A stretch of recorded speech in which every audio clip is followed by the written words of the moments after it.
5 World Hot News You Should Know from June 1 to June 3 of 2021 World News.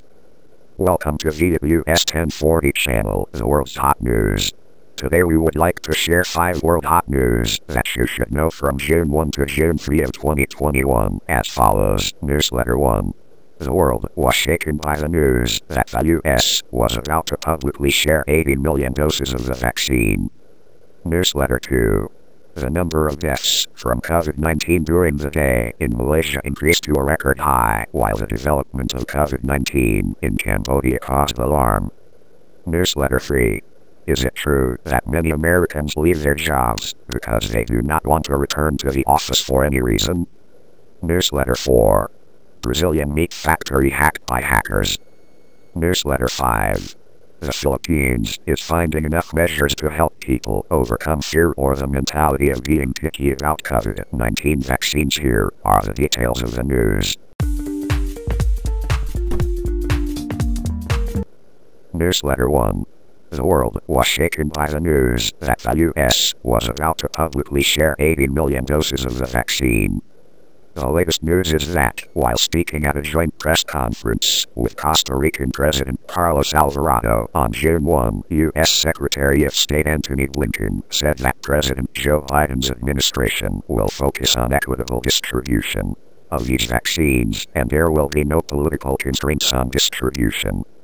The U.S. diplomat further revealed then the criteria and details of the process will be specified. Remember that earlier, on May 31, 2021, President Biden confirmed his administration would share at least 20 million doses of Pfizer Incorporated/BioNTech SE, Moderna Incorporated and Johnson & Johnson vaccines, along with 60 million doses of the vaccines AstraZeneca plc, which he plans to make available to other countries. Now, observers say Washington has come under pressure to share a COVID-19 vaccine to help control devastating outbreaks in countries from India to Brazil, where health experts fear newer coronavirus variants that are more contagious, risk reducing the effectiveness of existing vaccines. Up to now, the COVID-19 vaccination rate in the U.S. has reached over 50% for adults. This country is actively implementing many measures to encourage those who do not want to be vaccinated to change their mind. Meanwhile, figures show that the world's 50 poorest countries only have access to about 2% of the total global vaccine, a fact that makes the scientific and medical world very worried. When there is still a country in the world with overflowing COVID and a shortage of COVID-19 vaccine, is the safety of your country really 100% safe? Or the opportunity to spread from one country to another is difficult to prevent in many cases. There are reports that dozens of countries are trying to get a small part of the 80 million doses of the above vaccine in the U.S. Typical names in Asia include Pakistan, Afghanistan, Bangladesh and Sri Lanka. Bangladeshi Foreign Minister A.K. Abdul Momen recently sent a letter to his U.S. counterpart asking for immediate assistance, with about 2 million doses of AstraZeneca vaccine and about 10 to 20 million more doses thereafter. Meanwhile, Sri Lanka asked the U.S. to provide 600,000 doses so that the country could give its people a second injection. The country is currently struggling because it stopped receiving vaccines from SII after India banned exports. And Afghanistan also asked the U.S. to support the vaccine directly or through COVAX. The program has allocated more than 2.5 million doses to Afghanistan and has delivered 468,000 doses of AstraZeneca. China has committed to Afghanistan 400,000 doses of Sinopharm, and India has provided 500,000 doses of AstraZeneca plc. There is also news that Vietnamese President Nguyen Xuan Phuc, in a letter to President Biden on May 31, also offered to receive a part of the vaccines the U.S. intends to support countries.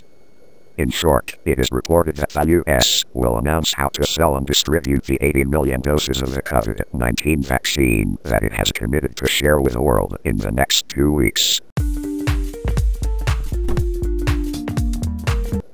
Newsletter 2. The number of deaths from COVID-19 during the day in Malaysia increased to a record high, while the development of COVID-19 in Cambodia caused alarm. The news is shocking when Malaysian health authorities today, June 2, recorded the number of COVID-19 deaths in a day at a new record high, up to 126, bringing the total number of deaths from this disease to 2,993. The number of COVID-19 deaths in one day was the previous record high in Malaysia of 98 cases, recorded on May 29. Malaysian health authorities today recorded 7,703 more COVID-19 infections, bringing the total number of infections to 587,165. In Cambodia, the Ministry of Health today recorded 10 COVID-19 deaths and 750 infections, pushing the total number of deaths and infections to 230 and 31,460 respectively, according to the Khmer Times.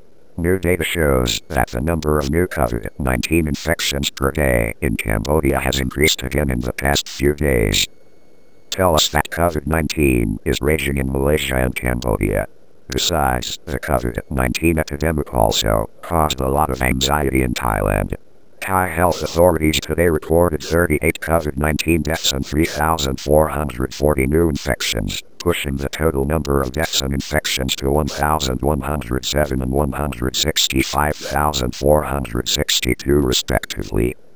Also today, the Philippine Department of Health recorded 146 more COVID-19 deaths and 5,257 infections, bringing the total number of deaths and infections to 21,158 and 1,240,716 cases, respectively. The Philippines currently has the second highest number of COVID-19 deaths and infections in Southeast Asia, after Indonesia, over 50,000 deaths and 1.8 million infections. Newsletter 3. Is it true that many Americans leave their jobs because they do not want to return to the office for any reason?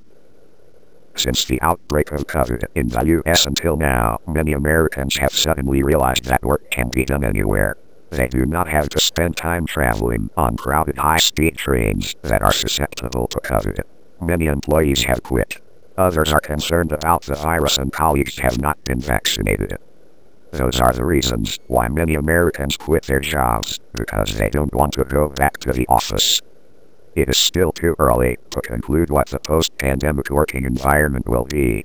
Only about 28% of office workers in the U.S. return to the office, according to an index of 10 metro areas, compiled by a specialized company. Much attention is being paid to the FlexJob survey of more than 2,100 people published in April, where travel and cost savings are the top benefits of working remotely. More than a third of respondents said they save at least $5,000 a year by working remotely. Someone has said that during the COVID-19 pandemic, they really started to realize how much they enjoyed working from home. And the benefits of working from home are not small. Many people have voiced their concerns. They are apprehensive about coming back. They worry that their colleagues have not been vaccinated and that the COVID-19 prevention measures at the company are not completely safe. What do big companies say? Companies from Google, Ford Motor Company to Citigroup Incorporated promised more flexibility. Still, many executives openly praise being in the office. Some even argue that working remotely reduces collaboration and company culture. But clearly the benefits of saving time and money when working from home are causing headaches for employers. Many companies are still looking for ways to relax policies amid the COVID-19 epidemic. However, a May survey of 1,000 U.S. adults found that 39% would consider quitting if the company was not flexible in its operations. Remote work. According to Anthony Klotz, associate professor at Texas A&M University, hardline employers should be careful, especially in the context of a labor shortage economy. If you're a business owner and believe things are going back to normal, you might be right, but that's pretty risky, he said. Newsletter 4. Brazilian meat factory hacked by hackers. Breaking news, with a cyber attack on JVS, a Brazilian meat processing and packaging company halted its Australian operations. Some JVS factories in the US and Canada had to close. It is not clear which hacker group staged the attack, and there is no information on the reopening time of the affected facilities in Australia, the US, and Canada. In a press release, VIETUS USA called the attack an organized cybersecurity attack and said they targeted servers that support information technology systems in North America and Australia. However, VIETUS in the US released a statement stating that at this time, the company does not have any evidence that the data of customers, suppliers, or employees has been stolen or used for malicious purposes. But VIETUS said it had suspended all infected networks and notified the authorities. The big deal is, VIETUS is responsible for about 25% of all meat processing in the US and about 20% of all meat processing in Australia. In Australia alone, the company has 47 facilities and about 11,000 employees. The AP quoted an Australian government official as saying it could take several days before production resumed in the country. If VIETUS continues to have to stop working, the price of meat in the US may increase and the output of exported meat may decrease. The incident drew the entire White House into action. White House spokeswoman Karen Jean-Pierre said VIETUS had provided the White House with detailed information about the hack. Accordingly, the US will contact the Russian government on this matter while the US Federal Bureau of Investigation (FBI) investigates the case. Newsletter 5. The Philippines is finding enough measures to help people overcome fear or the mentality of being picky about COVID-19 vaccines. The latest news is that although not as shocking as the $1 million lottery in the US, the local government in the Philippines has come up with very creative rewards to encourage people to get vaccinated. The mayor of a small farming town about an hour's drive from the capital Manila is pledging to award a cow every month, starting from next September, to encourage residents to choose China's COVID-19 vaccine. Country or Russia. His town, due to its small population and few infections, had to wait until September to receive the vaccine. The mayor of a small town in Ilocos Sur province, 230 kilometers north of the capital Manila, is opening a lottery to win a house next December when the vaccine can be distributed to his locality. Meanwhile, a city in metropolitan Manila is offering a reward of 25 kilograms of rice per week to a lucky person who has been vaccinated. Many other cities spend money on hiring drivers to help bring people to get vaccinated or deploy free buses connecting remote districts with injection sites. Besides, it is reported that another wealthy legislator is hanging a gift of a plot of land, 2 motorbikes and 50 livelihood packages worth 50,000 pesos each, about 1,050 USD, to people who go for injections and sewing. Lucky win.